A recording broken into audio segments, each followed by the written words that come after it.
समझना। अंधेरी कोठरी में डलवा दिया है।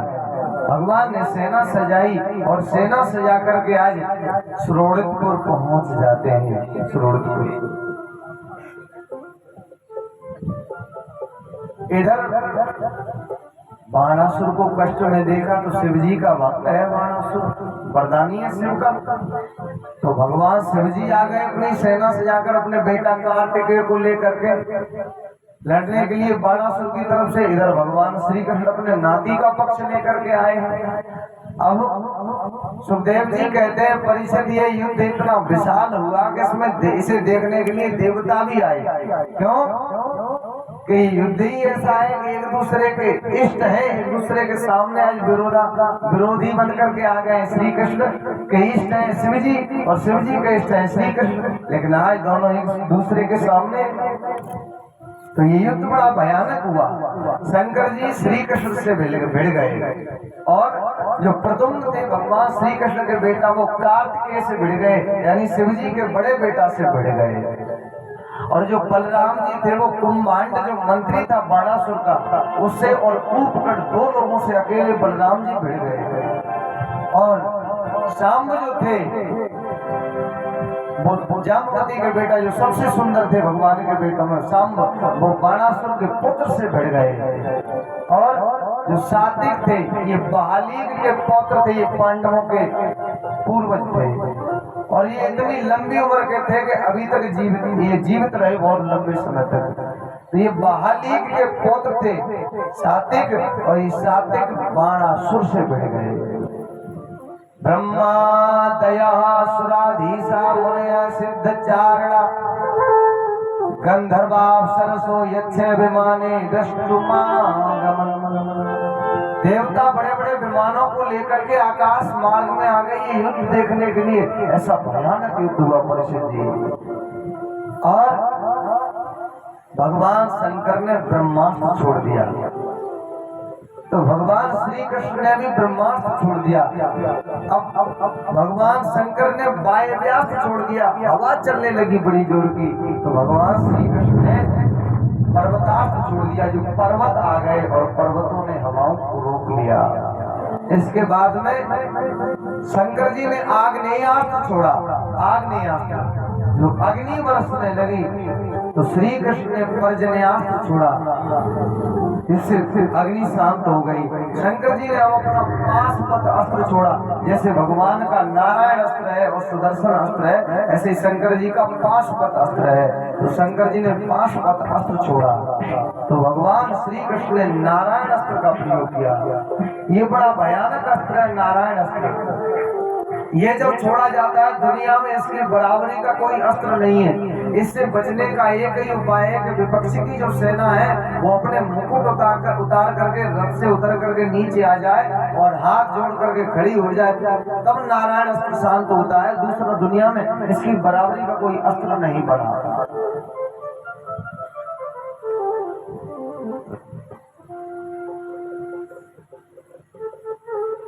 इससे अनेकों सुदर्शन निकलते हैं, नारायण अस्त्र से अनेकों सुदर्शन निकलते हैं, हजारों करोड़ों निकलते चले जाते हैं। और जब इसका एक और एक खासियत है इसकी कि जितना इस पर प्रहार किया जाता है उतनी इसकी शक्ति दुगनी होती चली जाती है, बढ़ती चली जाती है नारायण अस्त्र की। तो भगवान श्री कृष्ण ने अपना नारायण अस्त्र छोड़ दिया, तो शंकर जी का वो जो अस्त्र था वो शांत हो गया।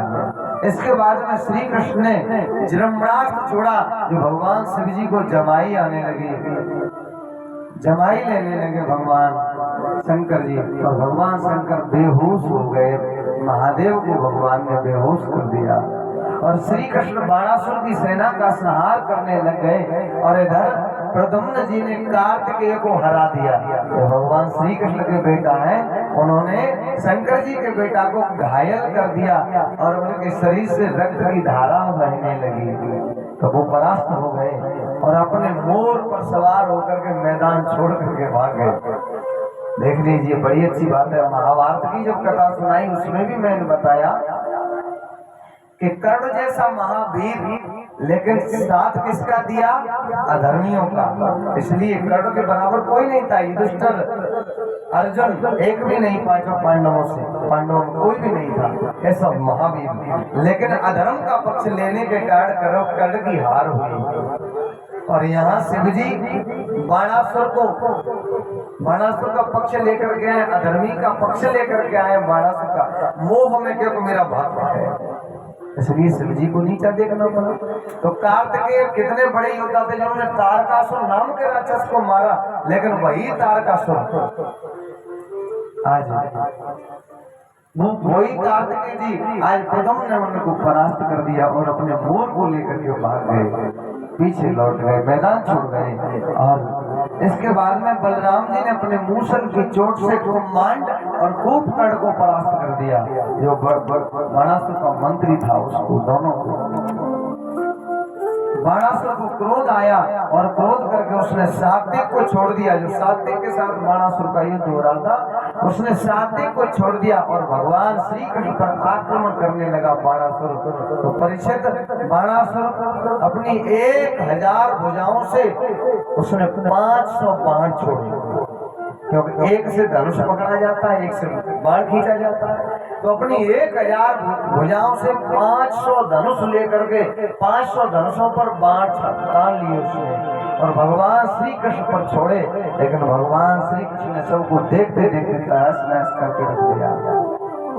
और भगवान श्री कृष्ण ने उसका रथ तोड़ डाला, उसके धनुष बाण काट डाले और सारथी सहित घोड़े को, रथों को धराशायी कर दिया। और शंख की ध्वनि की भगवान ने बड़ी जोर की और बाणासुर की 1000 भुजाओं को सुदर्शन भगवान ने प्रकट कर दिया और सुदर्शन के द्वारा बाणासुर की 1000 भुजाओं को काट डाला।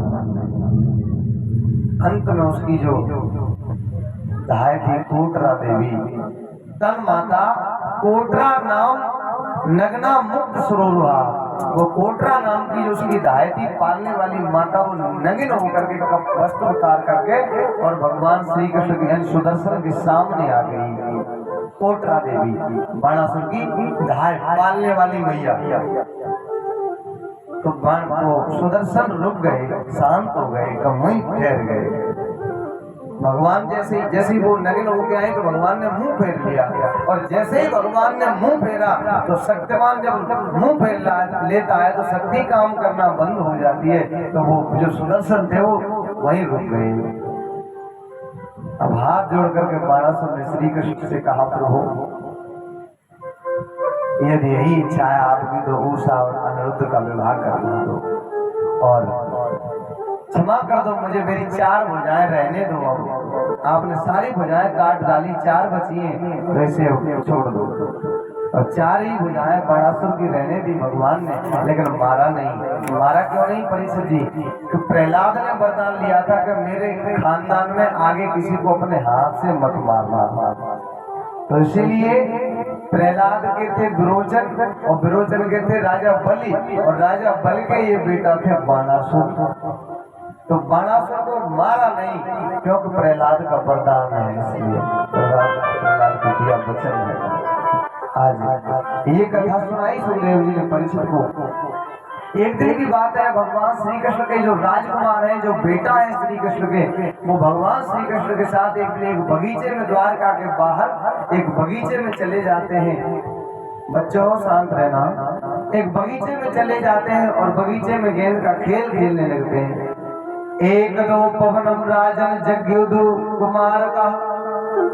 एक दिन भगवान श्री कृष्ण के सभी यदुवंशी राजकुमार एक बगीचे में खेल खेलने के लिए गए। वहां पर बिहरतुम शाम प्रथम 4 बार गदा दया, शाम 4 बार गद आज सभी यदुवंशी राजकुमार और गेंद का खेल खेलने लगे। गेंद को खेलते खेलते आज में बड़ी जोर की प्यास लगी है। किरीटित्या सुचरम तत्र विचिन्वता पिपासिता, यानी बड़े जोर की खेलते खेलते प्यास लगी। तो जलम के कूपे दंडोस्में सर्वमद्भुतम, वो पानी खोजने लगे। पानी खोजते खोजते जल की तलाश करते करते कुएं के पास गए। इस कुएं में इन्होंने जाकर के देखा एक बड़ा भारी जीव बैठा है, गिरगिट बैठा है। गिरगिट बड़ा विशाल है गिरगिट। तो बालकों ने इसे निकालने की बहुत कोशिश की गिरगिट को, लेकिन गिरगिट को निकाल नहीं पाए बालक। तो उन्होंने भगवान श्री कृष्ण से कहा, पिताजी इस कुएं में एक बड़ा भारी गिरगिट बैठा है। भगवान गए और भगवान ने गिरगिट को जैसे ही हाथ लगाया वैसे ही एकदम से 4 भुजाओं में प्रकट हो गया, वो मनुष्य के रूप में प्रकट हो गया।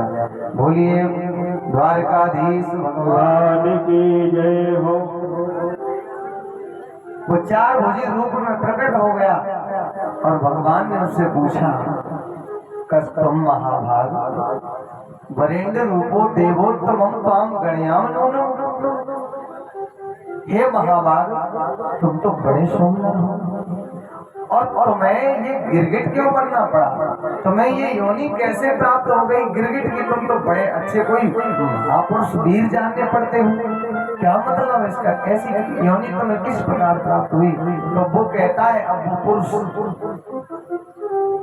महाराज क्या बताऊं मैं अपने बारे में।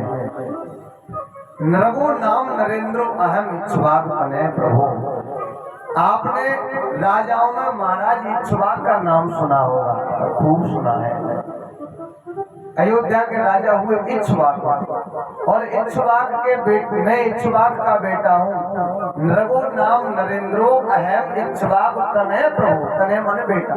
मैं राजा इक्ष्वाक का बेटा हूँ और मेरा नाम नरग था, नरग। और दानियों में जब किसी का नाम आता है तो मेरा नाम सबसे आगे आता है दानियों में, क्योंकि मैंने इतनी गाय दान में दी जितनी धूल के कण गिने जा सकते हैं, पर जो गाय मैंने दान में दी वो गाय गिनी नहीं जा सकती। दानिश स्वाख्याय मानेश यदि में यदि कर्णम इस प्रसन्न, यानी धूल के कण गिने जा सकते हैं, पर मेरी जो गाय दान में दी वो गिनी नहीं जा सकती है। अरे भगवान ने कहा तो तुम तो बड़ा दान करते थे, अब गिरगिट बन गया था फिर भी अभिमान है। तो कह रहा है ना, अहम इक्ष्वाक तनय प्रभु, क्योंकि इक्ष्वाक का नाम है बड़ा, इसलिए कह रहा है दानियों में कोई अगर किसी का नाम आता है तो मेरा नाम सबसे पहले आता है। आपने मेरा नाम सुना होगा। भगवान बोले, अकड़ अब भी ये गई नहीं है।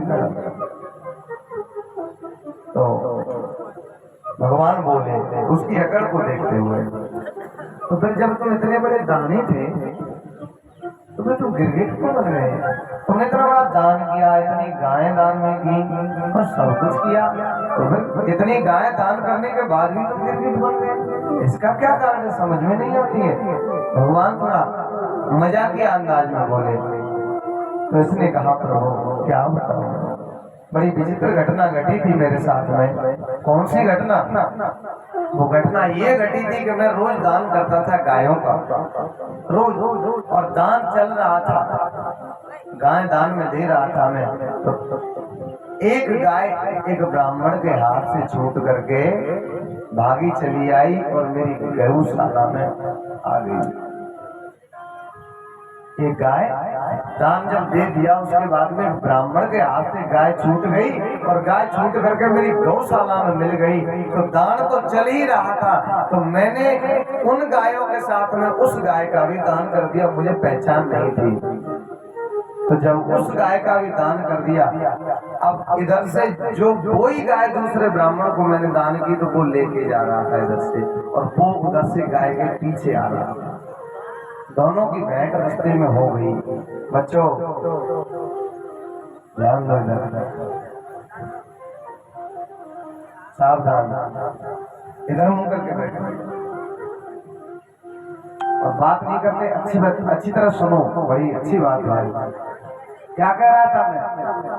शिवम कपिल नहीं पता तो यहाँ पर क्या फायदा बैठने का? ध्यान दो इधर। अब मैं तुमसे ही पूछूंगा, ठीक है? आज अंतिम दिवस है, तो मैं आज अंतिम दिन में देख लूं कि आप लोगों ने क्या क्या सीखा है, क्या तैयारी की है, यानी अपने अभ्यास को बदला है कि नहीं बदला है। समझना ध्यान से। दोनों की भेंट हो गई, वो गाय लेकर के जा रहा, वही गाय वो उधर से आ रहा, दोनों की भेंट हो गई। उसने कहा, ये तो मेरी गाय है। कहा, ये तो मुझे राजा नरग ने दी है। कहा, ऐसा कैसे हो सकता है? राजा नरक ने तुम्हें कैसे दान में दे दी? मेरी दान मुझे दान में मिली हुई गाय। झगड़ा होने लगा, ये गाय मुझे दे दो। उसने कहा मैं कैसे दे दूं? चलो राजा नरक के ही पास चलते हैं। तो राजा नरक के ही पास दोनों ब्राह्मण पहुंचे और राजा नरक से कहा, राजन ये आपने अच्छा नहीं किया। राजा ने कहा देखो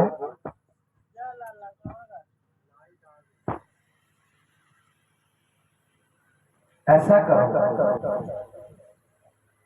पहले वाले ब्राह्मण से कहा इस गाय के बदले में आप 10,000 गाय ले लो, पर ये गाय इनको दे दो, इन ब्राह्मण को। कहा नहीं मैं नहीं लूंगा, मैं तो इसी गाय को लूंगा। अब दूसरे वाले से कहा कि आप 1,00,000 गाय ले लो, पर इस गाय को इनको दे दो, पहले वाले पंडित जी को। तो कहा मैं भी नहीं लूंगा 1,00,000 गाय, में तो यही वाली गाय लूंगा। देखिए होनी बड़ी बलवान होती है परिचित जी। एक गाय के चक्कर में 1,00,000 गाय नहीं ले रहे, वो 10,000 गाय नहीं ले रहे। अब राजा फंस गए चक्कर में, फैसला नहीं कर पाए। तो राजा जब फैसला नहीं कर पाए तो दोनों ब्राह्मणों ने श्राप दे दिया राजा को, जाओ तुम गिरगिट की तरह रंग बदलते हो, इसलिए तुम गिरगिट हो जाओगे। गिरगिट तुम फैसला नहीं कर पाए हमारा, इसलिए। और अब वो राजा कहता है भगवान श्री कृष्ण से, हे प्रभु इसी के कारण मुझे गिरगिट बनना पड़ा। मैं जब गया यहाँ से परलोक में जब गया तो वहाँ धर्म के दूतों ने पूछा पहले तुम अपना पुण्य भोगोगे या पाप भोगोगे? तो मैंने कहा पुण्य मेरा ज्यादा है, पाप कम है, तो पहले पाप भोग लूं फिर पुण्य हो जाए, पुण्य भोगता रहूंगा बाद में। कहते हैं ना परिचित जी, जैसे पैसे घर में आ जाए, कहीं फलाने व्यक्ति के 3 रुपए, तो पहले उसी के पटा दो, छुट्टी कट जाए, फिर बाद में अपने चैन से जो भी आएंगे वो अपने होंगे। तो कहा पहले पाप भोग लेते हैं, पुण्य ज्यादा है पाप कम है, तो पहले पाप भोग लो। तो उसने कहा मैं पहले अपना पाप भोगूंगा। तो वहां से ऋषियों को धर्म के दूतों ने कहा गिर गिर गिर गिर गिर जा।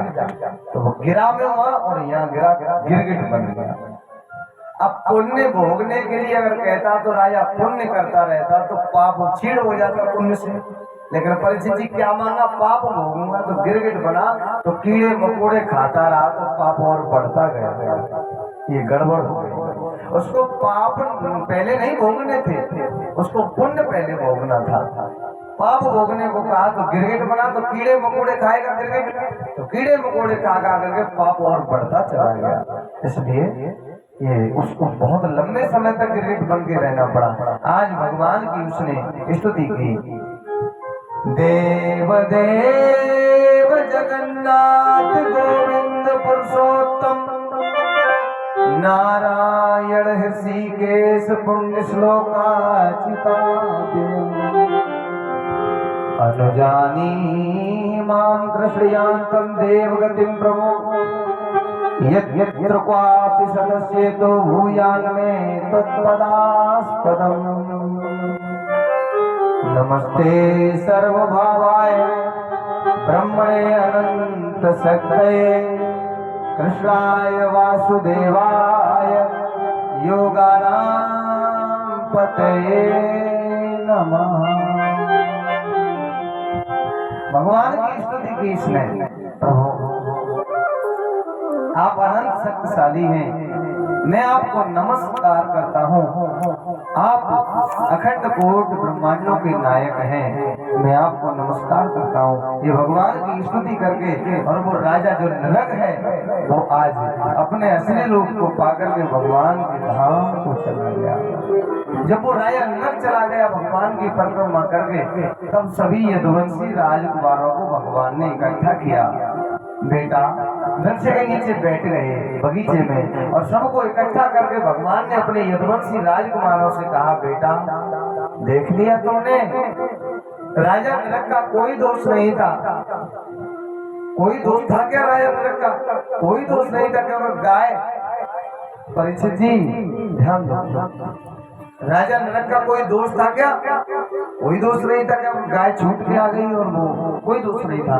भगवान कहते हैं अपने यदुवंशी राजकुमारों से, अपने बेटों से, कि राजा नरक का कोई दोष नहीं था, लेकिन ब्राह्मण का वो जो धन आ गया धोखे से, और फिर वो दोबारा दान कर दिया, तो इससे राजा नरक को गिरगिट बनना पड़ा। तो भूल से जब राजा नरक की गाय में ब्राह्मण की गाय मिल गई, दान में दी हुई, तो जो जानबूझ करके ब्राह्मण का जो धन लेते हैं उनकी क्या गति होगी। और ये भागवत में लिखा है परिस्थिति कि जो ब्राह्मण का धन जानबूझ के ले, वो अनजाने में लेता है उसे तो मिलता ही है परेशानी, लेकिन जो जानबूझ के लेता है उसे तो उसकी गति क्या होती है इसका कोई वर्णन नहीं किया जा सकता है। इसलिए ब्राह्मण अगर धन दे भी तो भी लेना मत, कभी ब्राह्मण का धन न लेना। ये भगवान ने यदुवंशी राजकुमारों को शिक्षा दी है। बोलिए वृंदावन बिहारी लाल की जय। जय जय श्री सीताराम।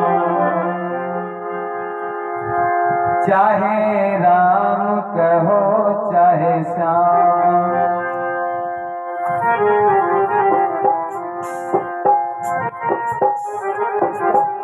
तो दौड़ना नहीं ठीक। चाहे राम कहो चाहे श्याम, नाम दोनों हितकारी है। चाहे राम कहो चाहे श्याम, नाम दोनों हितकारी है। चाहे राम करो या श्याम, नाम दोनों हितकारी है। दोनों हितकारी है, विष्णु जी के अवतारी है। दोनों हितकारी है, विष्णु जी के अवतारी है। नाम दोनों हितकारी है। चाहे राम कहो या श्याम, नाम दोनों हितकारी है। ताली बजाते हुए आनंद से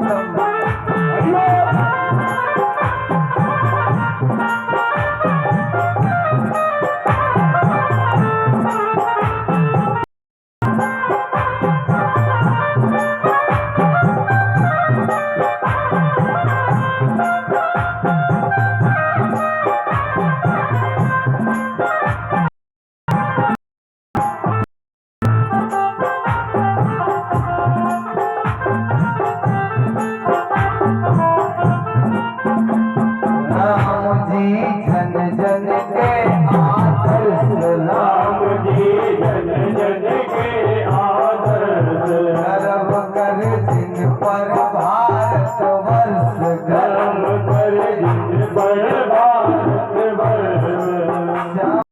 जाए बांसुरी और नचाए रास, सब बजाए बांसुरी और नचाए रास। ब्रजमंडल से विश्व में पहुंची कृष्ण सुभाष। हरे राम हरे कृष्ण के अगणित दर्श भिखारी है। हरे राम हरे कृष्ण के अगणित दर्श भिखारी है। चाहे राम करो या श्याम, नाम दोनों हितकारी है। चाहे राम कहो या श्याम, नाम दोनों हितकारी है। दोनों हितकारी है, विष्णु जी के अवतारी है। दोनों हितकारी है, विष्णु जी के हितकारी है। चाहे राम भजो चाहे श्याम, नाम दोनों हितकारी है। चाहे राम भजो या श्याम, दोनों अवतारी। श्री हरि।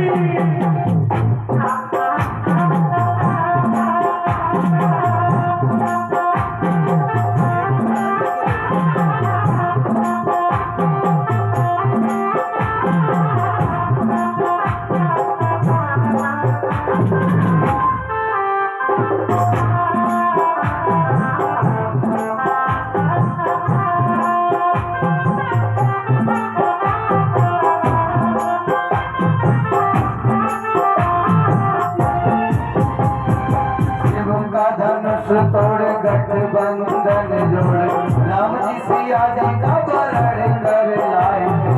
राम जी सिया जी का वरण कर लाए थे। राम जी सिया जी का वरण कर लाए थे। द्वारका के राजा कृष्ण प्रेम का की पीड़ा जान मन से रुक्मिणी हरण कर लाए थे। द्वारका के रुक्मिणी हरण कर लाए थे। मन से रुक्मिणी हरण कर लाए थे। मन से रुक्मिणी हरण कर लाए थे। मूर्ति त्याग मूर्ति सीताराम जी ने मिले शुभ दिन दुर्दिन संग बिताए थे। प्रेम मूर्ति त्याग मूर्ति सीताराम जी ने मिले शुभ दिन दुर्दिन संग बिताए थे। शुभ दिन दुर्दिन संग बिताए थे। राम ने पारण किया एक पत्नी मिथिला में दिए हुए वचन निभाए थे। प्रेम मूर्ति त्याग मूर्ति सीताराम जी ने मिले वचन निभाए थे। प्रेम मूर्ति त्याग मूर्ति सीताराम जी ने मिले शुभ दिन दुर्दिन संग बिताए थे। शुभ दिन दुर्दिन संग बिताए थे। असर को देते शरण मोहन कृष्ण उदार। असर को देते शरण मोहन कृष्ण उदार। तभी तो ले ली शरण में रानियां 16,000। कभी तो ले ली शरण में रानियां 16,000। अब कितना अंतर है दोनों में। एक पत्नी व्रत पालन किया भगवान राम ने और श्री कृष्ण ने पत्नियों की कोई गिनती नहीं की। लेकिन दोनों मर्यादा के पालक हैं। ऐसा न सोचना कि मर्यादा भंग की श्री कृष्ण ने, ऐसा नहीं है। एक मर्यादा के पालक एक प्रेम पुजारी है। एक मर्यादा के बालक एक प्रेम पुजारी है। दोनों हितकारी हैं विष्णु जी के अवतारी हैं। दोनों हितकारी हैं विष्णु जी के अवतारी हैं। चाहे राम भजो चाहे श्याम राम दोनों हितकारी हैं। चाहे राम भयो या श्याम राम दोनों हितकारी हैं। श्री हरि तालियों की सेवा।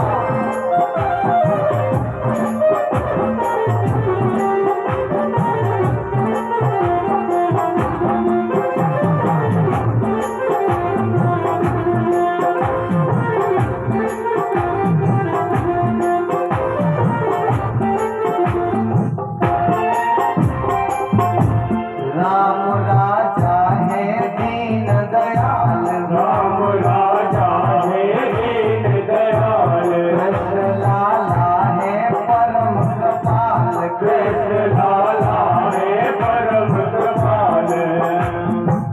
दोनों रहते हैं सदा निज प्रण के आधीन। दोनों रहते हैं सदा निज प्रण के आधीन।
चाहे राम भजो या राम,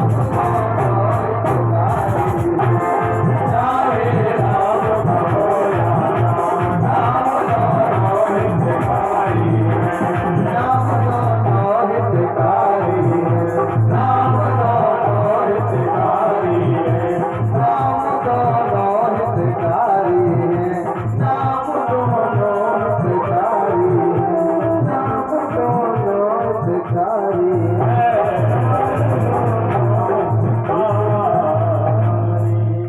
बोलिए राजा रामचंद्र भगवान की, बोलिए कृष्ण लाला की।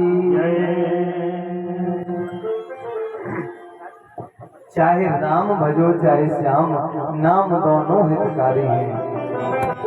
परीक्षित जी, जब महाभारत का युद्ध हो गया उसके बाद में अर्जुन ने भगवान श्री राम से पूछा, प्रभु राम के नाम में शक्ति है या कृष्ण नाम में शक्ति है? भगवान ने कहा पूरा महाभारत हो गया, पूरी गीता का ज्ञान करा दिया, फिर भी ये भेद बना ही रहा, राम का नाम प्रभावशाली है या कृष्ण का नाम? भगवान ने उस समय तो कुछ नहीं कहा, भगवान मुस्कुरा गए, चुप रह गए। लेकिन एक दिन भगवान अर्जुन को लेकर के आगे बढ़े। अर्जुन को लेकर के जब साथ जा रहे थे तो क्या देखा है, समझना बड़ी अच्छी बात है बच्चों, ध्यान देना, समझना। अर्जुन को लेकर के भगवान आगे चले तो क्या देखा है, एक कुतिया ने पिल्ले को जन्म दिया है, एक कुतिया ने पिल्ले को जन्म दिया है। तो भगवान ने अर्जुन से कहा, अर्जुन तू इसके कान में राम राम कह दे, तू इसके कान में राम राम कह दे। तो अर्जुन ने भगवान की बात मान करके पिल्ले के कान में राम राम कह दिया, और जब पिल्ले के कान में राम राम कहा तो पिल्ला मर गया। अब अर्जुन घबरा गए एकदम से, ये क्या करवा दिया आपने? अरे आपने ही तो कहा था राम का नाम कह दे, राम राम कह दे इसके कान में, और ये पिल्ला मर गया, मुझे हत्या लग गई। आप नहीं कहते तो ऐसा कुछ नहीं होता, वो पिल्ला नहीं मरता। भगवान ने कहा क्यों फालतू के चक्कर में पड़ता है, चल जो मैंने कह दिया तूने कर दिया, चल झंझट कटा, चल आगे। अब अर्जुन उसी चिंता में डूबे कि पिल्ला मर गया। अब क्या करना चाहिए, आगे बढ़े, उदास है बड़े। आगे क्या देखा है, गाय ने बछड़े को जन्म दिया है। भगवान बोले कह दे इसके कान में राम राम। अर्जुन बोले मैं नहीं कहता, तो कभी पिल्ले के कान में राम राम किया तो पिल्ला मर गया, और ये भी न मर जाए कहीं तो गाय श्राप दे देगी, गौ हत्या लग जाएगी, गौ हत्या लग जाएगी। इसलिए मैं नहीं कहूंगा इसके कान में राम राम। अरे कह दे मैं हूं ना, फिर क्यों चिंता करता है? नहीं मैं नहीं कहता। अरे कह देना मैं हूं, फिर किस बात की चिंता है? तो डरते डरते अर्जुन ने उस बछड़े के कान में राम राम कहा, और जैसे ही राम राम कहा तो बछड़ा भी मर गया। और जैसे ही बछड़ा मरा, अब तो अर्जुन सिर पे हाथ रखे बैठ गए, उदास हो गए, दुखी हो गए। बहुत गलत हो गया मधुसूदन, अगर तुम नहीं कहते तो मैं इसके कान में राम राम कभी नहीं कहता, और आपने इसके कान में राम राम कहलवाया, इससे ये भी मर गया। अब मुझे बड़ा दुख हो रहा है, मैं बड़ा उदास हूँ, मुझे बेचैनी हो रही है, मैं क्या करूँ? आपने ऐसा अनर्थ करवा दिया। भगवान बोले किसी के मरने का, किसी के जीने का शोक नहीं करते, चल आगे मेरे साथ। कहा नहीं मुझे कुछ अच्छा नहीं लग रहा, मुझे कुछ सुहा नहीं रहा है। अर्जुन का हाथ पकड़ा भगवान ने, चल चल चल मेरे साथ चल, और खींचते हुए ले गए। आगे एक गांव में प्रवेश किया है। वैसे ही क्या देखा है, एक गांव से निकले तो एक स्त्री ने एक बच्चे को जन्म दिया है, एक स्त्री ने एक बच्चे को जन्म दिया है।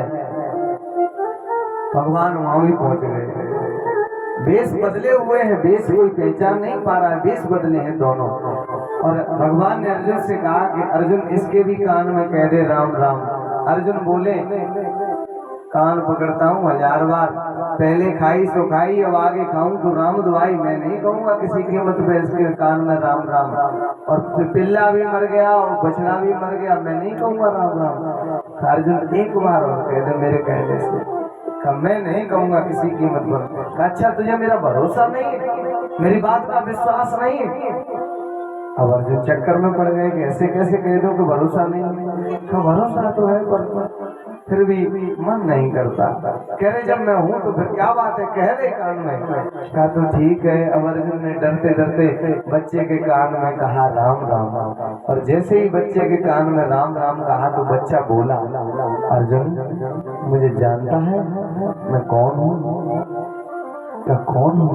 कि मैं वही कुतिया का पिल्ला हूँ जो बछड़ा बना था। फिर बछड़ा तुमने मेरे कान में राम राम कहा, फिर उसके बाद में मैं फिर बछड़े से भी मर गया और यहाँ मनुष्य योनि मिली है।